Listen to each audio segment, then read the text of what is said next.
Everyone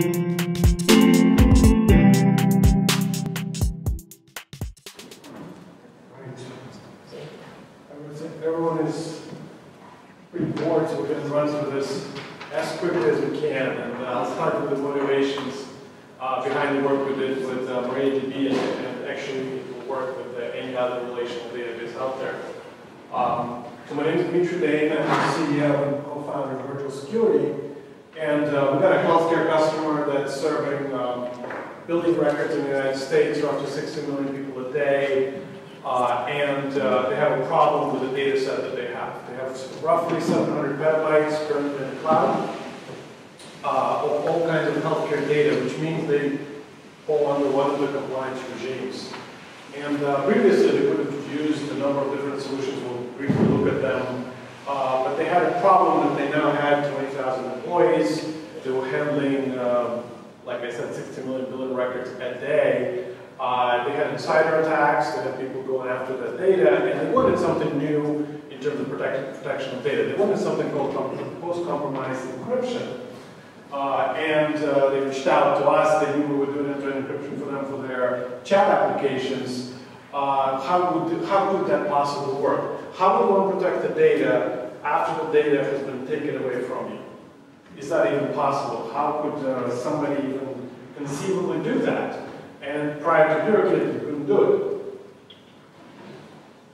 So you have a rough overview where if you were actually trying to protect your data and you were using MariaDB or MySQL, and pretty much other relational databases, you could have used TDE, you could have used Amazon's KMS service. We'll take a look at that in a second. You typically use a symmetric key, and you use it to store it somewhere. Maybe you store it inside the database, maybe you store it inside HMS. But the problem with that is that you couldn't change it. So you have 700 petabytes of data, and your requirement is, well, you need to roll the keys someday. What are you going to do? Re-encrypt 700 petabytes? That's a non-starter. That was never going to happen. Right? So you have all this data. Some of it is in Glacier, some of it is in S3, some of it is running in real time because they need to handle. We can actually do something with that. So what's post-compromise and what are the things you can do with it?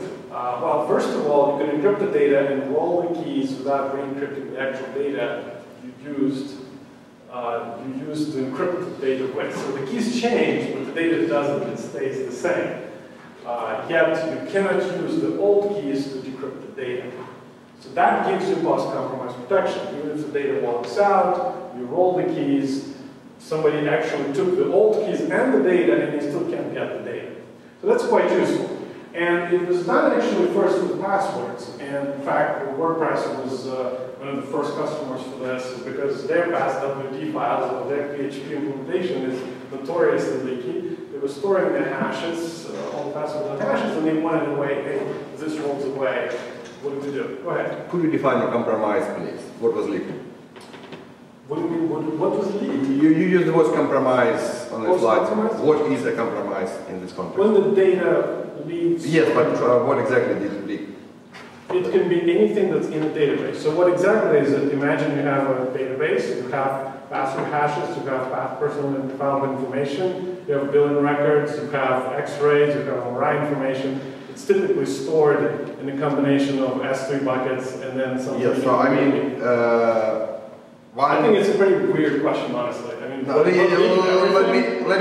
me explain. So one option is you answer the hard disk data has leaked, like somebody got access, copied the hard drive, whatever. Yeah, another solution is, another possible answer is somebody go to the database and just select star from table and got all the data. So yes. That's another option. There was some other level, yet another level of access. There was some other data has leaked. So this doesn't care. So again, this doesn't care. I mean, in some of those cases, you might be able to do post-compromise security. In the other case, you might not be able to. I understand you have a question. I think I answered it. All the data that's in the database is potentially extracted. So per record here, so per record encryption means that there is a different key per record. What that record is up to you as a developer. We provide an open source software development kit. We don't tell you what you're going to encrypt with. It could be Yeah, a file. I'm not asking the semantic of the data. I'm asking so that's like chain of the life cycle of the data, like from the user who enters it and through different layers to the database and then back. And I'm just asking on what step of those life cycle did the... I think you are protecting the hard disk basically. If somebody takes the hard disk. We're not protecting the hard disk. We're protecting anything that's in the database. It's typically done for, it was actually done for hash tables inside your MariaDB and MySQL database. But the database itself sees all data unencrypted. So it's correct. It's already encrypted before it gets to the database. Yes. So for example, again, let's some other company, not you, they're doing full disk encryption. And then if the hard disk has leaked, yeah, that's fine. If somebody just connected to the database and just did a full dump from there, then the data are planted. No. I said some other company that is doing full disk encryption, not you. Some other company, yes. Yes. The database has plain text and it's plain text. Yes, in this case. Right, and in this case, there's a difference between leak as a hard drive and leak as a SQL level dump. Correct. So, from a customer perspective, it doesn't matter. Data somehow left, right?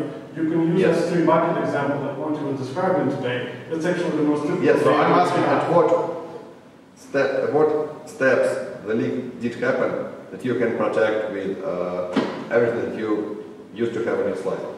What step it happened? No. So there are different steps. It can happen at the application layer, then you would be selecting the rows of users, but that's not what they're mostly afraid of. What they're most afraid of is somebody getting access to their S3 bucket that they can have. That is by far their number one fear. It's not the individual users. But S3 bucket, that's in practice, it's very close to hard disk encryption because you encrypt the data at rest. Yeah, so that's basically the storage. It's not still there. Yeah. Okay. Let's continue. Because, well, since you're database guys, we don't care the storage engine, right? Yeah. Can be plain text files. That was never the question. The storage engine becomes like, what do they actually use? And if you want to have a usable application in billing, you're using a relational database. Therefore, we're sitting here protecting data in a relational database. Hold on, let me get the screen back up.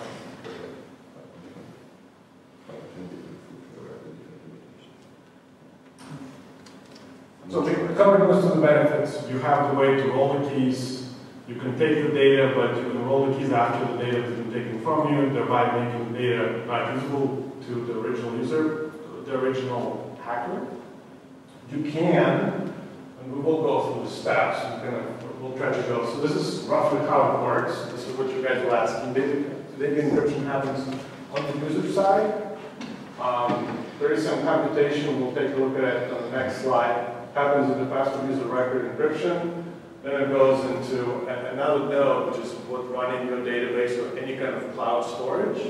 And then you have any kind of third-party services that you may be asking to analyze the data. So in the case of this particular customer, you show up to the doctor, you log in, essentially they open your healthcare record. At that point, you've actually given your permission to open the record. So they go to the MySQL database or MariaDB or an Amazon RDS, they open up your data, you decrypt it, you the person at the doctor's office, and then you consent to whatever you want them to do with your data. So if they want to analyze it, they want to send it to a particular doctor, then we automatically make it encrypted in a way that only that person and only that service has access to the data. And all of that will be post-compromised. So you got another question? Yeah, you had encryption on the previous slide. So in this picture, it means that you probably encrypt just the actual qubit which the data are encrypted. Excuse me, what have you? You had re-encryption on the previous slide. Yeah. And looking at this one, I presume you mean that you re-encrypt the key with the data is encrypted. So you don't actually re-encrypt the data. No, that's the old way of doing it, yes. So people used to do Amazon KMS service, which used to provide this data, but it was doing exactly what you just described. I have a slide for that. So this is sort of Yeah. Circa 20 years ago, people came up with that idea, they use HSM and they put it in the cloud and they call it the KMS. Yeah. The problem with that is that it works really well with small data sets. Yeah, so you don't encrypt data, you encrypt the key that is used to encrypt the data. I see. No, it is more weird than that. So, that's how it works on this slide. So, first you generate on the back end of this particular sense is a customer, right? So they send an empty request to our service, password hard encryption, and they calculate a few things for us, and it will go later. They generate 32-byte random salt, and when we say, by the way, zero knowledge proof, I always make this point. Proofs in mathematics are actual certainties. In this particular sense, there is a possibility that it's not an actual proof. Just like there is a possibility a black hole will appear in the middle of this room, mathematically it's possible. It's a very small possibility, but it's possible. Same thing with zero-knowledge proofs. It's not an actual proof. And the idea of providing zero-knowledge proofs is proving to the other side that something is true without disclosing what that is. So you guys can Google zero-knowledge proof and probably don't have the time to get into it. But anyway, you have hash salt with 2 different domains and 2 curve points, and you store them. So then you perform a scalar multiplication on those 2, and then you generate a private key, end up with a private key. Excuse me, so by its private key, what does this its refer to? So in this particular thing, PHE service. So in this, in every sense, in every case here, there's always a public-private key pair. Right? And the private key never leaves. The public key, you need it sometimes, you don't need it other times. You calculate zero-knowledge proof, which typically is a multiplication function of some sort, and then voila, and the server has the private key. And then they reply with 32-byte salt, the 2 points, and the zero-knowledge proof. Here's why you need that. We need a way to calculate something without knowing what that is and prove to an external service, in this particular case, a key server, that, hey, I actually am entitled to receive a portion of the key back without disclosing the password. So it's not a hash anymore, it's an actual encryption function. So you never actually, when you type in your password, it never actually leaves your device. It doesn't get hashed either. It does other math on it, and then you end up with the answer. At that point, you get a key, and then you can decrypt the data. The interesting thing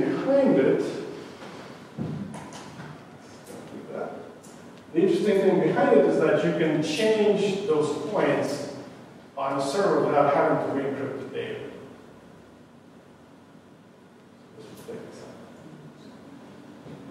You have another question, Sergey? No, I was just showing that the screen got blank again. And of course, everything is open source. So, and I think you had a conference call with the guys, so you had an opportunity to ask these questions once before. So, that's just a way to visualize the enrollment in a more simplistic way for most people to understand. But there's nothing sophisticated about it except math. And the math is sort of given to you. You can see the implementation. Math is also well understood. So this isn't something that's got cooked up in the last couple of years. This is something 10 years old, maybe 12.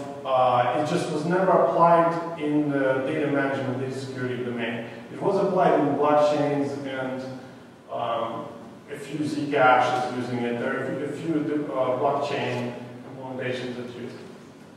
So for MariaDB, we just said, okay, well, we have a customer that's using MariaDB. And they have MariaDB and MySQL in order. All relational, and they wanted to try MariaDB because they seem to be moving towards that in the cloud.